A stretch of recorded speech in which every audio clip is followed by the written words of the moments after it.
Assalamu alaikum. Hello everyone. Welcome back to my another video. In this video, how to tick multiple checkbox in Excel to method.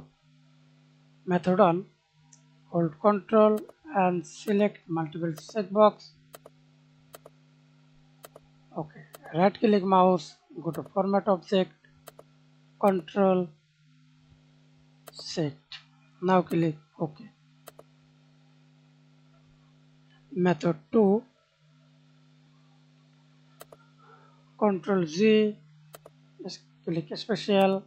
Select Object. Right click mouse. Format Object. Control Set.